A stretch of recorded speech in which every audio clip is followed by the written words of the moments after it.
আসসালামু আলাইকুম প্রিয় দর্শক, সবাইকে স্বাগতম জানাচ্ছি আমার আজকের পর্বে।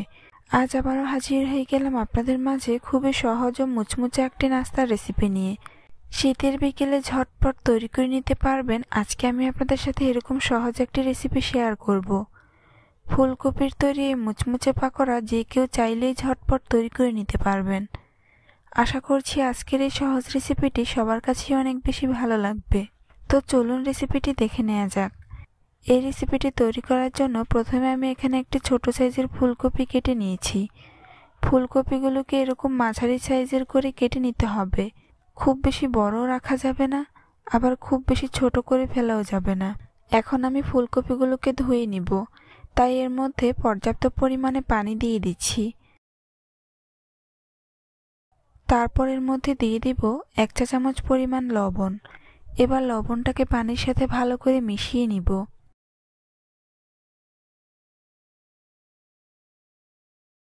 তারপর এগুলোকে 5 মিনিটের জন্য রেস্টে রেখে দিব।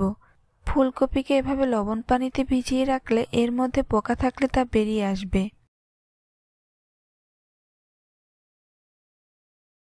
ফিরে আসলাম 5 মিনিট পর। এখন ফুলকপিগুলোকে ভালো করে ধুয়ে নিব।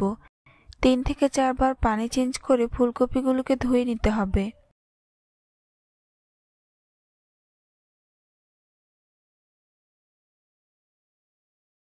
ফুলকপিগুলোকে আমি ধুয়ে নিয়েছি।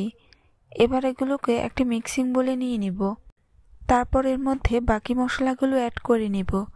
প্রথমেই দিয়ে দিচ্ছি 1 চা চামচ মরিচের গুঁড়া, দিয়ে দিচ্ছি 1/2 চা চামচ হলুদের গুঁড়া, 1/2 চা চামচ জিরার গুঁড়া, 1 চা চামচ চাট মশলা, 1/2 চা চামচ গরম মশলার গুঁড়া, সেই সাথে দিয়ে দিচ্ছি স্বাদ অনুযায়ী লবণ, 1/2 চা চামচ রসুন বাটা, আর দিয়ে দিচ্ছি 1/2 চা চামচ আদা বাটা। এবার এই সবগুলো মশলাকে ফুলকপির সাথে ভালো করে মিশিয়ে নিব। এই কাজটা অবশ্যই একটু সময় নিয়ে করতে হবে, যাতে করে ফুলকপির সাথে মশলাগুলো ভালো করে মিশে যায়।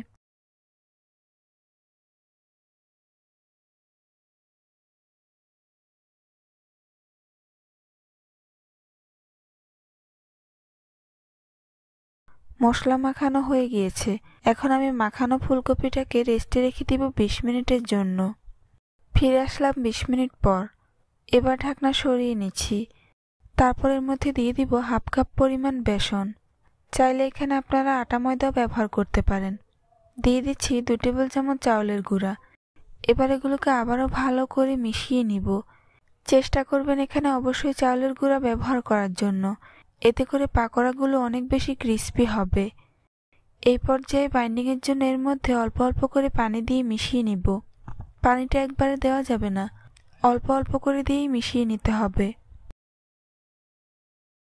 এভাবে অল্প অল্প করে পানি দিয়ে মিশিয়ে ফুলকপিগুলোকে মাখিয়ে নিতে হবে, যাতে করে মশলা আর বেসনের সাথে ফুলকপিটা ভালো করে মিশে যায়।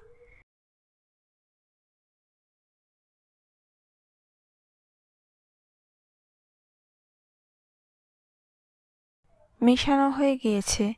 দেখুন মাখানোর পর ফুলকপিগুলো ঠিক এমন হবে। এবার এগুলোকে ভাজার পালা। তাই চুলে একটি প্যান বসিয়ে পর্যাপ্ত পরিমাণে তেল গরম করে নিয়েছি। এখন এই গরম তেলের মধ্যে একে একে ম্যারিনেট করা ফুলকপিগুলো দিয়ে দিচ্ছি। আমি এখানে প্যান ভর্তি করে ফুলকপিগুলো দিয়ে দিব না, একটু ফাঁকা রেখেই দিতে হবে। এতে করে ফুলকপিগুলো উল্টে পাল্টে দিতে সুবিধা হবে।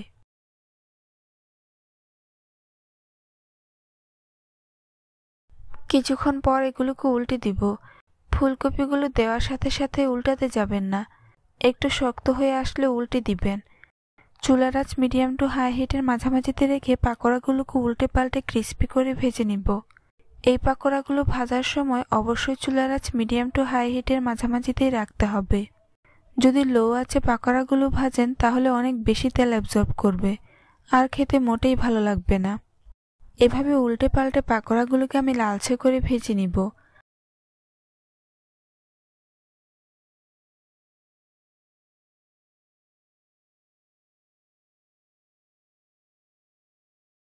ভাজা হয়ে গিয়েছে। এখন আমি এগুলোকে তেল ঝরিয়ে প্লেটে উঠিয়ে নিব।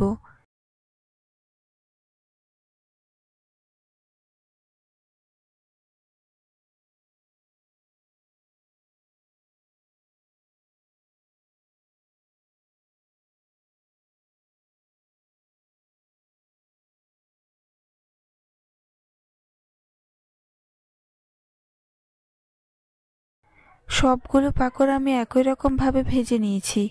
দেখুন ফুলকপির এই পাকোড়াগুলো দেখতে মাশাআল্লাহ কতটা সুন্দর লোভনীয় হয়েছে। উপর থেকে যেমন মুচমুচে, ভিতর থেকে তেমনি সফট, অর্থাৎ ফুলকপিগুলো ভিতর থেকে একেবারে সিদ্ধ হয়ে গিয়েছে আর খেতেও খুবই ভালো লাগছে। রেসিপিটি ভালো লাগলে কমেন্টস করে জানাতে ভুলবেন না। চ্যানেলটি সাবস্ক্রাইব করে পাশে থাকার অনুরোধ রইল। আজ এখানেই বিদায় নিচ্ছি। সবাই অনেক বেশি ভালো থাকবেন। আল্লাহ হাফেজ।